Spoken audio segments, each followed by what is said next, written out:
అదే RTV app వార్తల్ని క్షణాల్లో చదివే అవకాశం ఉంటుంది. ఒక న్యూస్ పేపర్, ఒక టెలివిజన్ ఛానల్ మీ చేతుల్లో ఎప్పుడూ ఉంటాయి. ఈ సందర్భంగా మనందరం కూడా ఇప్పుడు కలిసాం. ఇది ఎన్నికలైన తర్వాత ఇది మరోసారి కలడం కాదు. మనం చాలా సందర్భాల్లో చాలా విషయాలు కలిసాం.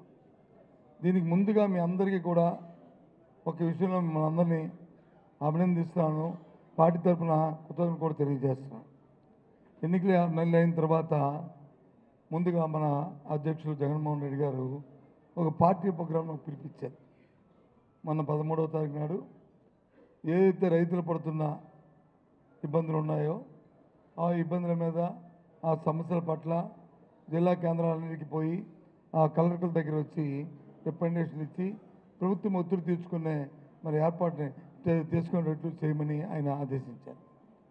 ఆ నిర్ణయం తీసుకున్న పార్టీ నిర్ణయాన్ని తూచా తప్పకుండా మనం విశాఖపట్నం, అలాగే అనకాపల్లి, పాడేరు ఈ జిల్లాల్లో తూచా తప్పకుండా 100% మీ అందరూ కూడా అందులో పాల్గొని ఆ కార్యక్రమాన్ని మీ రాష్ట్రమంతా విజయవంతం జరిగింది.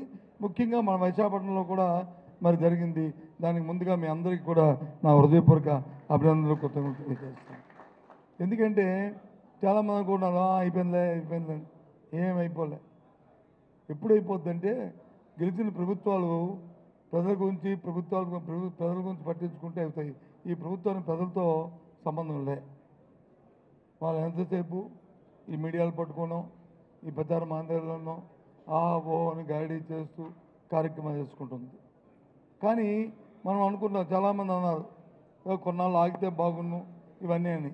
కానీ రాజకీయ పార్టీ తాలూకా పరిస్థితి ఏంటంటే ఏదైనా సమస్య వచ్చినప్పుడు ఆ సమస్యని సామరస్యంగా, శాంతియుతంగా ప్రభుత్వం దృష్టికి తీసుకెళ్ళి ప్రభుత్వం ఒత్తిడి తీసుకురావాలి.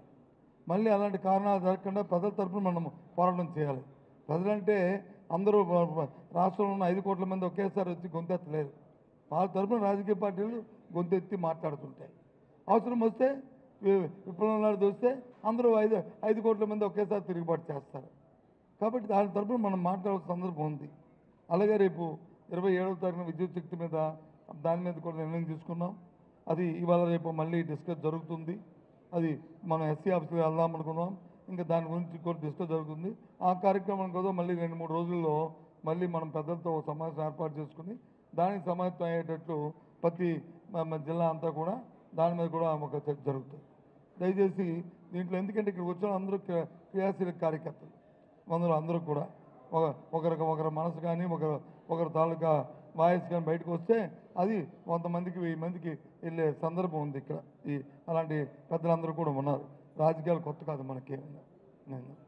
కాబట్టి ఇవాళ ఈ ఆఫీస్తో చేసుకోవడం, మళ్ళీ మన అందరం కలవడం, అలాగే మన ఇన్ఛార్జ్ విజయసాయి గారు కూడా మనతో కలిసి ఇక్కడ ఉండి ఈ కార్యక్రమం పాల్గొనడం చాలా సంతోషం. అయితే మా అమరు వచ్చి మాట్లాడాడు. నేను వచ్చేప్పుడు మాట్లాడుతున్నాడు. ముందేం మాట్లాడి వినలేదు, కానీ నేను వచ్చేప్పుడు మాట్లాడమని అన్నాను. ఏంటన్నాను, మేము ఖాళీగా ఉన్నాము ఏంటి, మాకు వచ్చి ఇప్పుడేమి పెళ్ళిళ్ళు లేవు, పేరెంట్కి లేవు, మీరు పిల్లగానే వచ్చేస్తాము, మీతో కష్టపడి తిరుగుతూ ఉన్నారు. అమరు ఇప్పుడు మనకు కావాల్సింది ఇప్పుడు కష్టపడి తిరగడం కాదు. భగవంతుడు రేపు మళ్ళీ మనకు అది మన జగన్మోహన్ రెడ్డి ముఖ్యమంత్రి చేస్తారు. మళ్ళీ మనం అందరం కూడా గౌరవ స్థానాల్లో ఉంటాం. అప్పుడు వచ్చి వాళ్ళతో మమేకమై ఉండే పరిస్థితులు మనందరికీ ఉండాలి. ఆ నమ్మకాన్ని వచ్చి కేడర్లో మనం కల్పించుకోవాలి. ఆ నమ్మకం వస్తే ఆటోమేటిక్గా ఆ కార్యక్రమం అయిపోతుంది.